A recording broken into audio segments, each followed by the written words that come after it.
Welcome, one and all, to the Ferret Raccoon podcast, episode 208. I am your one and only host for this podcast, the Angry Raccoon, bringing you the first podcast of January 2023. And of course, the first thing I have to say is Happy New Year. Hopefully, you guys have had a really good year so far. I know I kind of have, although I've been mostly just doing work, trying to get things done before I go back to work.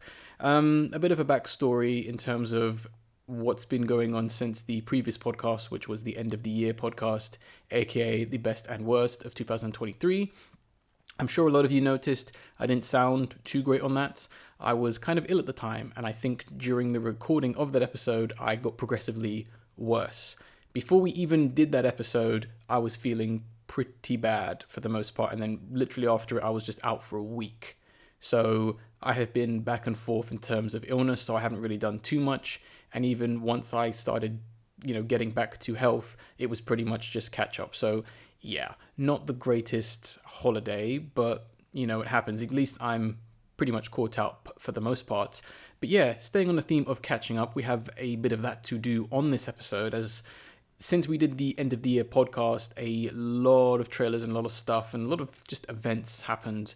So I'm kind of going to go through some of the things we missed from last year. So if this kind of feels like a bit of a late one or a bit outdated, I'm sorry about that. But these are things I think we had to talk about. And besides, not much has happened since the end of the year in terms of trailers and that. Well, in my opinion, that is. So I guess the first thing we've got to talk about is, of course, going to have to be the Game Awards, which happened, I believe, quite early in December. And of course, with the Game Awards comes awards and obviously lots and lots of exclusive trailers. And yeah, it was a pretty good show for the most part. I'm glad the right game won Game of the Year, being Elden Ring. It was one of the only games that kind of deserved to win Game of the Year, and I'm glad that all the people who want to complain and moan about it being too hard and it being this and it being that, I'm glad they were pretty much silenced in terms of, the right game winning once again. But let's talk about some of the trailers that I was particularly interested that were shown off. So the first one obviously is going to be for Crash Team Rumble. This game has been teased for like 2 years now, I guess. Like, I'm sure COVID and the Microsoft acquisition of Activision Blizzard, Toys for Bob, they were being forced to fix Call of Duty, or in the Call of Duty mines as people call it, because Activision, Treyarch, and I guess whoever was manning, I think it was Vanguard at the time, did a piss poor job with that. So Activision had to force other employees, doing their own projects in order to fix their cash cow. And then you also had like the success of Multiverse or Rumbleverse, which I guess is very similar to this game. I'm sure that kind of maybe stole a little bit of their thunder because these games are kind of similar to some extent. I'm guessing those are the reasons for its delay, but I'm glad it's actually coming out, and it was a really cool way as to how they actually revealed it. I don't know if you guys have seen it, I won't spoil it too much, but let's just say Crash himself made a nice appearance, which was great. And yeah, looking at this game, so clearly it's going to be some kind of... It's a unique concept in that it's a cartoony, character-based, multiplayer, team, battle royale kind of thing in the Crash series or Crash universe, if you want. This game has massive potential. It really does. I mean, especially when you look at games like, well, the aforementioned Multiverse and Rumbleverse. Yeah. And even when you look at things like Crash Team Racing, Nitro Fueled as well, there'll be a character for everyone, which I think is going to be great about this. And the funny thing about the Crash franchise that I think most people don't realize as to why he's not really been put in Smash Bros. Is because he kind of has his own Smash-like universe. There's a ton of characters. And I mean, for this game to succeed, the developers really need to communicate with the audience. They really need to grow that community through communication and just other means. There needs to be seasonal content and lots of characters. Like, they cannot be stingy with characters. Like, there are 50 plus characters to choose from at this point, not including the new ones that they've come up with. I'm going to be very harsh and very mean. I expect at least 40 characters in this game before support drops for it, if this game is a success.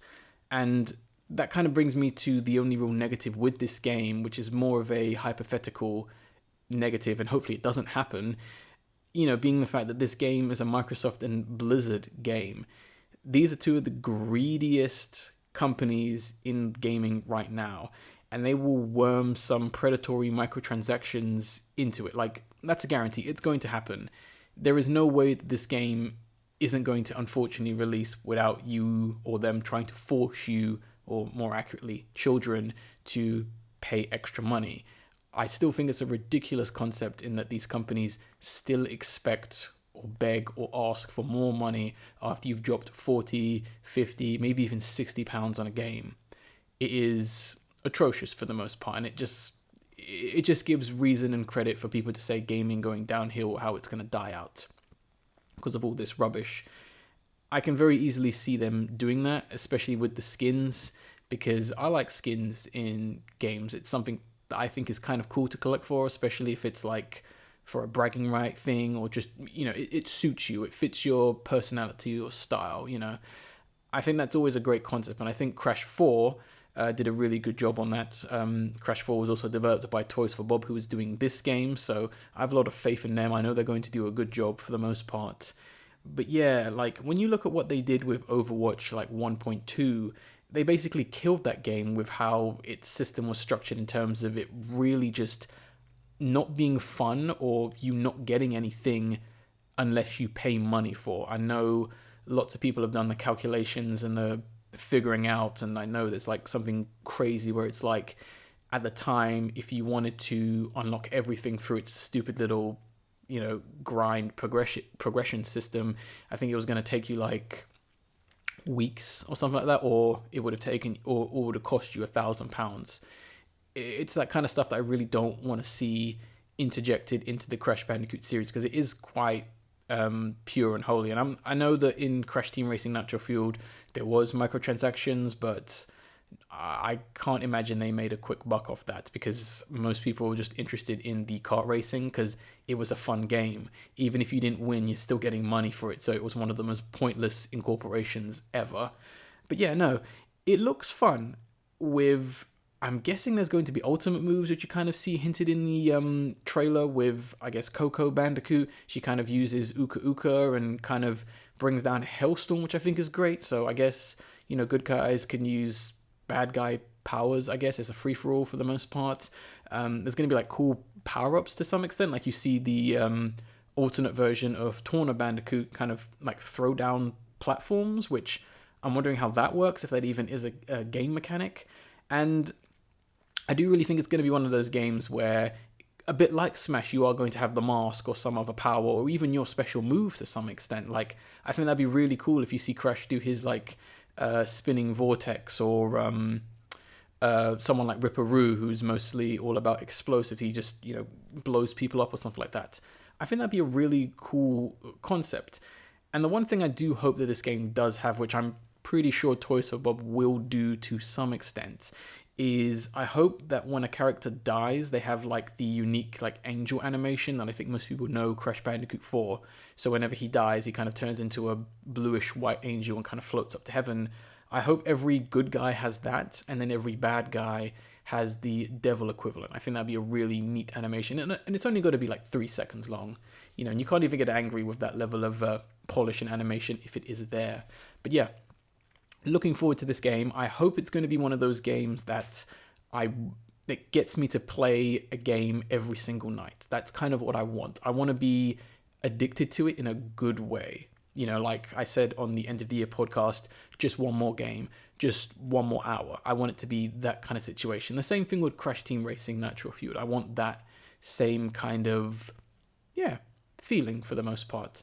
Next trailer we've got is going to be for quite a few surprises. Another surprise, Crash Team Rumble was a bit of a surprise, although I kind of already knew it was going to get released or revealed, is going to be for Armored Core 6, Fires of Rubicon. Yeah, did not expect to see From Software returning to the Armored Core series after 10 years.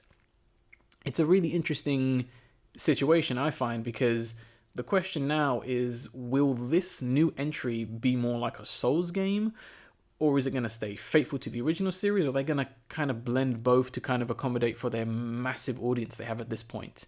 I mean, Elden Ring was one of the most successful selling games of last year, maybe of all time to some extent. So are they going to accommodate for the fact that Elden Ring sold, I think, over 15 million?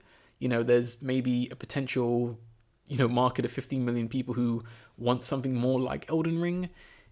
It's going to be interesting to see. And I mean, the crowd during this trailer, when it went off, they were getting hype.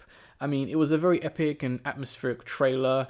And even for something that's just kind of about, for the base value of what it was, just robots, it had a lot of emotion and weight to it, which I think is really hard to do with something that, can't really convey emotion for the most part. It's a good example of how you do a trailer, because we did get some good ones. But yeah, next trailer I want to talk about is another big reveal, and that is going to be for Hades 2. Did not expect to see this one. This came out of nowhere. This was a hard reminder that I still need to play the first game. I own it, and I just haven't got around to it. Maybe this year will be the year I get it done so I can go play this one if it does come out this year. I know most games are coming out March. That was kind of like the big theme for most of the trailers released roughly in the December time period, is they're releasing March to July, which, makes sense. It's the first quarter into the second quarter of media releases. But yeah, the trailer was beautifully animated with like a great like color and lighting play as like they clash weapons and use magic. You kind of saw characters get brighter, darker based on what was being done. Even when the swords clashed, you had that flash magic and that kind of stuff. I thought it was really well done. The gameplay looks a lot smoother from the first one. From what I remember, it's a little bit more vibrant, the backgrounds, because I remember from what I've seen of Hades ones, it was pretty much like, this is hell, or this is like somewhere within their world, which kind of had almost the same kind of color palette. So it seems like they are kind of running more with that green motif and trying to make it visually a little bit more striking for the most part. And it basically has the signs of a good sequel. More of the same, but improved. And that's all that really needs to happen sometimes with these games, or these indie games, or it's not even really AAA. I don't know, would Hades be considered, or still be considered, a indie game if it's one of the most successful indie games of all time? I do wonder. But yeah, also, we got more quirky and suspiciously attractive characters for people to swoon over, so this is going to be fun. Jokes aside, I think some of the character designs are pretty interesting and quite fun. I know a lot of people have the hots for certain characters, and even now I'm sure people are already talking about one character's voice and this character looking like this, and I'm sure the fan art is being drawn as we speak. But hey, I'm sure it's going to get even worse or even better when the game releases. But yeah, looking forward to this one. Hopefully it's just as good as the first one, and hopefully people get what they want with this. Next trailer, another sequel we have, is going to be for, once again, another big surprise. Death Stranding 2. Now, this is still a working title. I don't know if it's officially going to be called this. It kind of is just referred to as working title. But yeah, no idea what's going on, but it was a fascinating trailer to watch. Like, I love the little story it told to establish the world before things got weird, with some of these visuals that were like awesomely creepy a lot of the time. Like, once again, I don't know what's going on. I haven't played Death Stranding. I don't know too much about it. I know of actors who are in it in that kind of sense. I know how it plays, but I don't know how story relevant or sequel relevant this game is for the most part. I mean, you had like that weird robot guy at the end of the trailer with like their organs exposed. Like, they seem to have like a metal rib cage, but the long thing inside their stomach, it's hard to tell if that even was like, the intestine tubes, because I know in the trailer as well, when you have the container which keeps the BBs or the babies, there was like an octopus in it at some point. I know there's another shot where there was something else in it. So I am getting some more like surreal horror vibes with this sequel. I don't know if the first one had elements like that. I can imagine it probably did, given you had like weird abstract stuff with like, people floating in the sky and, other just really imaginative and just bizarre things. And I think that's what I really liked about or admired about Death Stranding, is just that it was just its own thing. It's got its own world. It truly was an original game, and you don't get that a lot. Obviously, you do. I know that's a very contrary or hypocritical statement, because obviously I've just mentioned games like Hades, but they're very rare. You only really see it in the indie scene, unfortunately, because these AAA studios and developers, they don't want to take risks. You know, I'm looking at you, Naughty Dog. They haven't released an original game in, you know, a decade and a half, and I don't think they're ever going to. That's the sad situation. But enough about them. It is interesting. When I did see that plane like rise from the black goo or tar, I honestly did say to myself, a road trip. And I do wonder if that's kind of what this game is going to lead into, if it's going to be more of a, oh, we're going to do away from the, you know, you walking and delivering. It's kind of point A to point B. You want to go here, explore here, you know, go there, go here. A little bit how, like how Metro Exodus was kind of structured, where you would just basically get to an open world map. You'd explore it and do it in your own time. Like you'd have an objective. It'd be like, oh, get more fuel.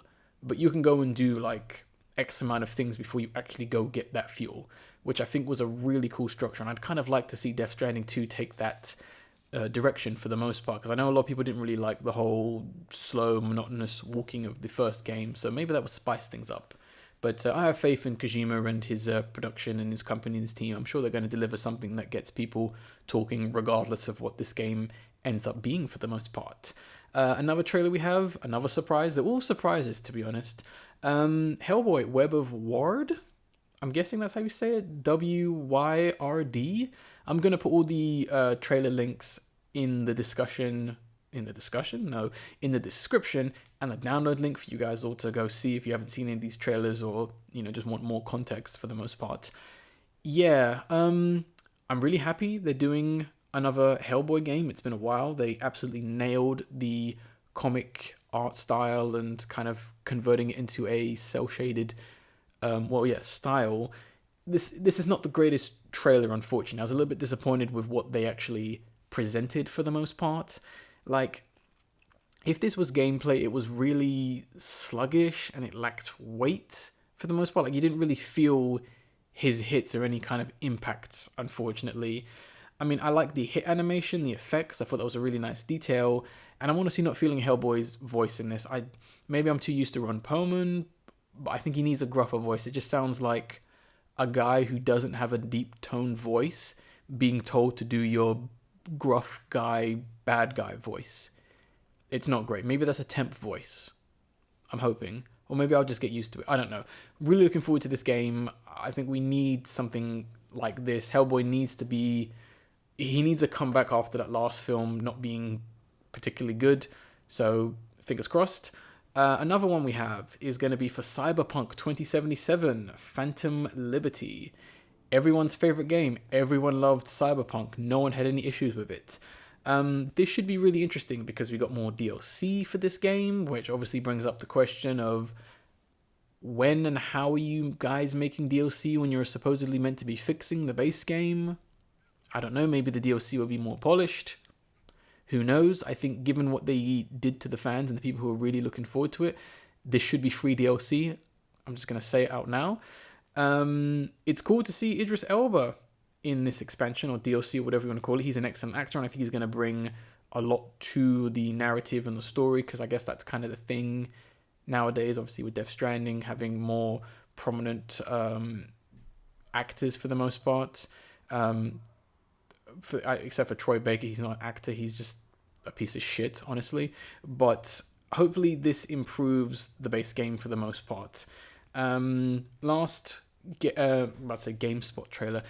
Game Awards trailer was going to be for Suicide Squad, Kill the Justice League. This was the Batman reveal trailer, and it was a funny animation. It had good writing. It kind of understood the characters pretty well. Obviously, you got Captain Boomerang and Harley Quinn mainly doing most of the talking, but I think it definitely felt like these characters, it definitely had moments where it was like, okay, I like these guys. They're bad guys, but I like them, you know. And I really did like the build up to that reveal of Batman, you know, just this whole suspense and even the sly and very comedic fake out they had. And it was a wonderful tribute to Kevin Conroy, who, as I'm sure some of you know, passed away a couple months ago or a little while ago. He was predominantly one of the main voice actors for Batman. He was in the Batman animated series and other animated series, as well as the Arkham games, which obviously Rocksteady are the ones who made. So it is nice for them to give a tribute to him, because I'm guessing this will probably be his last performance as Batman or ever. So yeah, it was quite sad, but I do give them props for actually making that little trailer and giving him a quick mention. So that's cool. Let's move on to film trailers for the most part. We're going to stick with superheroes real quick, and that is going to be for Spider-Man Across the Spider-Verse. Maybe one of the most anticipated films of 2023. I don't think it's going to be that good, but who knows? I mean, it looks all right, to be honest. It looks okay. Like, I was expecting them to show off a little bit more. They're clearly keeping their cards close to their chest, which is fine. Visually, it's stunning. Like, the shot of all the different Spider-Men or spiders chasing Miles was impressive to see so many like varied movements all at once on one screen.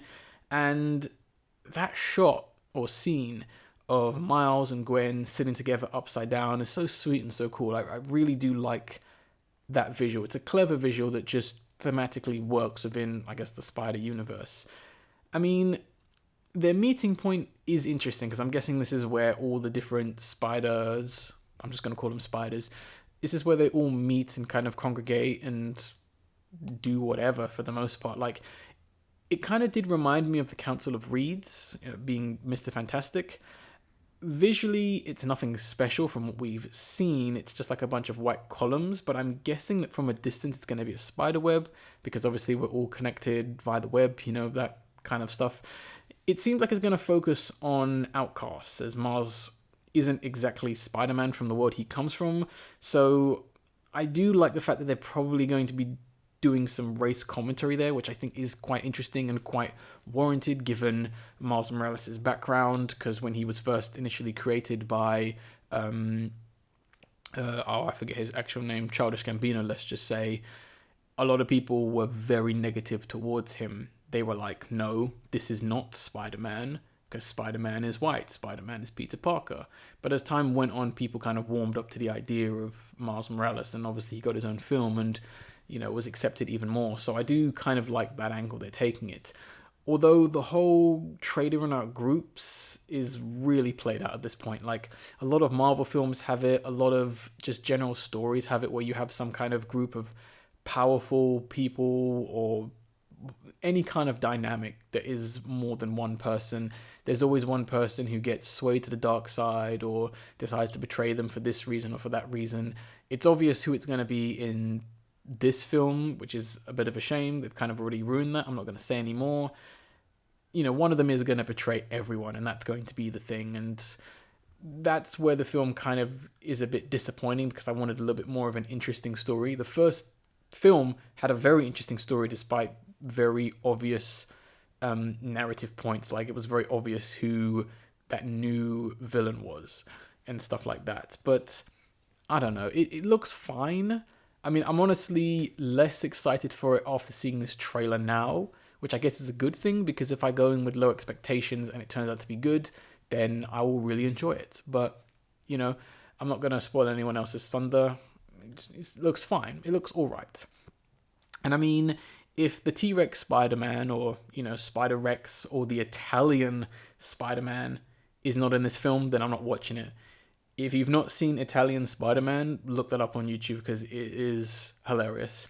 Next trailer we have is going to be for This Place Rules, which is probably a trailer lots of you haven't seen. And it's, I guess, the most intentionally contrarian title about or for a film about America ever.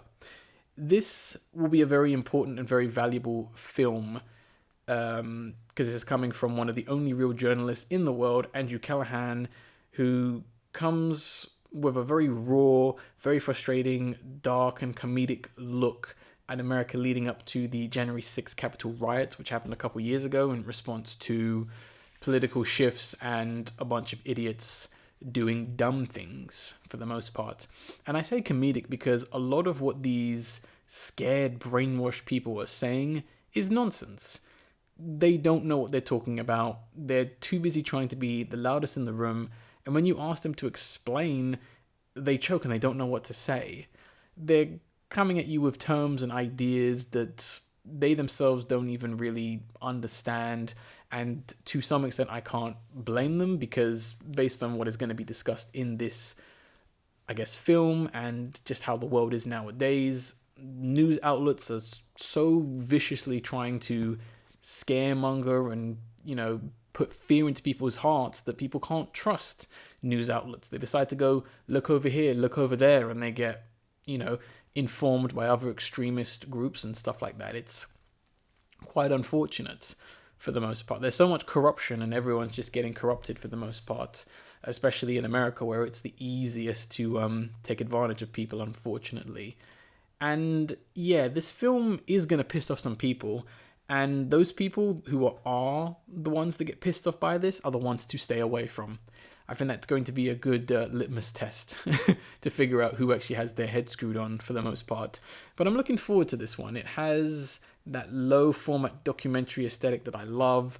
I really do like Andrew Callahan and his camera team's very intentionally terrible kind of like zoom into people's faces and just, they never try and paint people as the bad guy for the most part. Whenever you watch one of his videos, which I'd highly recommend, Channel 5 News with Andrew Callahan, he always tries to talk to both sides of the situation. He tries to get both people's opinions.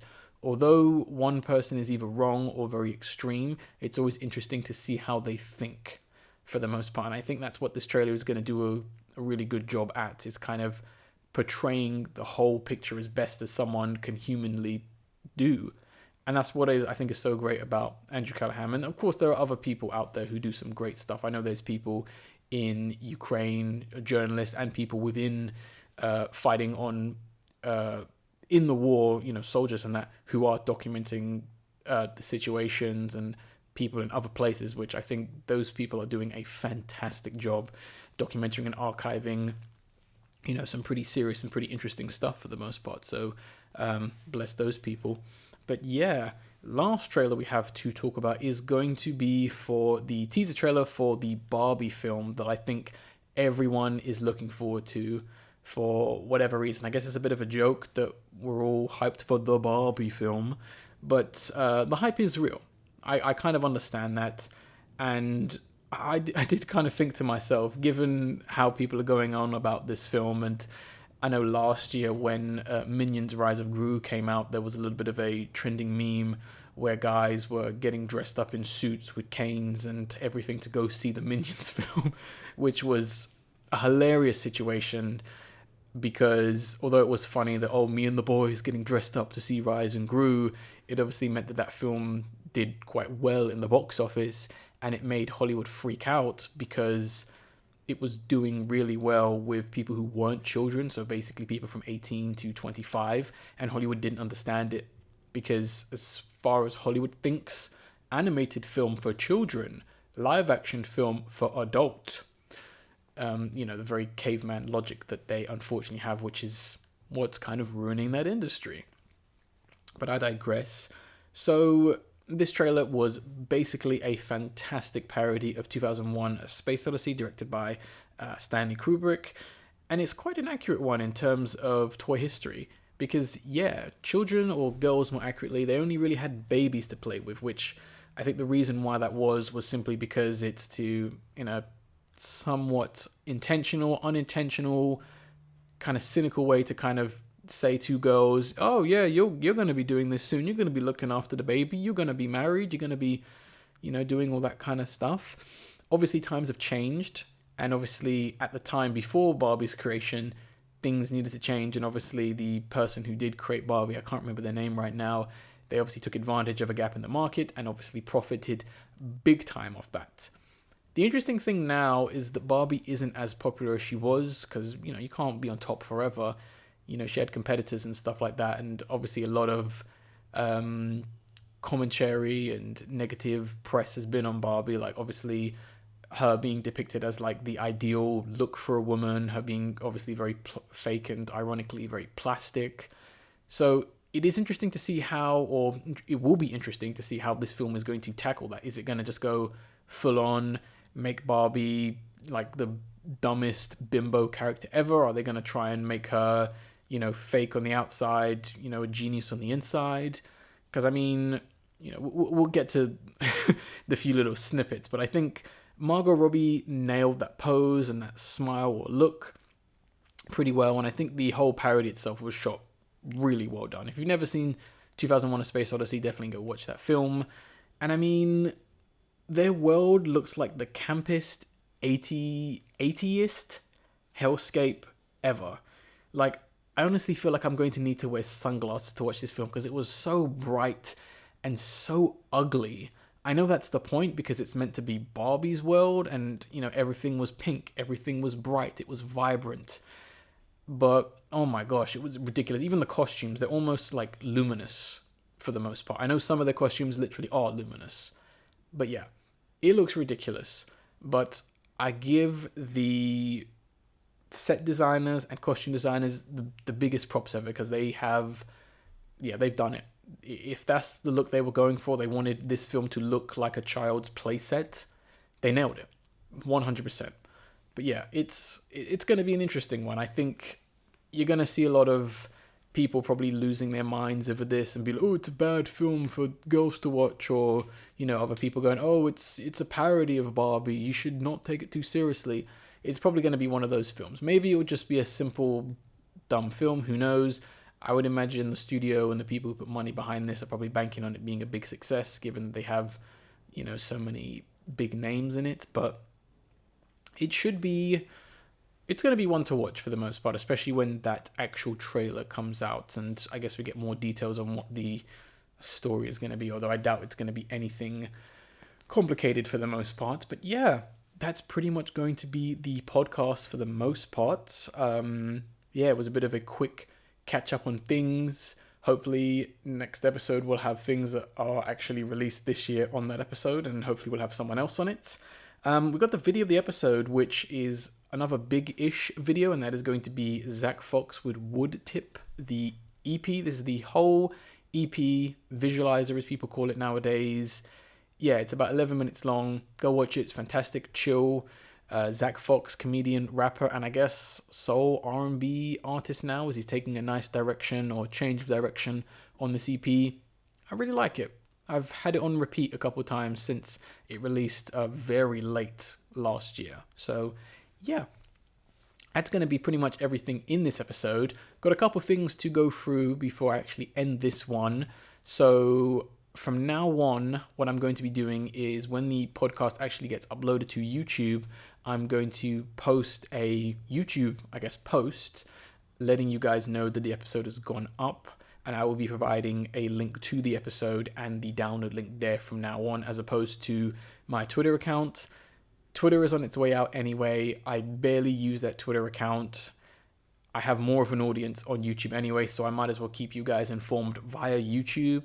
I'm sure there's some of you that would prefer to listen to the episode on your own devices, and I want to give you guys that option, as opposed to having to click on the episode or having to go to the Twitter, because I know most of you guys aren't following it, which is fine. Don't blame you. So that's going to be a thing. I'm also going to try and get the podcast on other platforms for you guys to listen to, maybe something like Spotify. I don't know their rules and regulations and terms and whatnot, but we'll see what happens with that. And I've been kind of brainstorming, working on a couple of new ideas for this channel. So some new content, some new videos. I'm possibly thinking of doing a sort of vlog podcast-ish series involving a friend. And I've got another series where I go into details, possibly reviewing or looking or showing off a certain item I have in my collection. So yeah, if you guys are interested in that, let me know. I'd love any kind of feedback on matters like that, because I want to know what you guys want to see on this channel for the most part.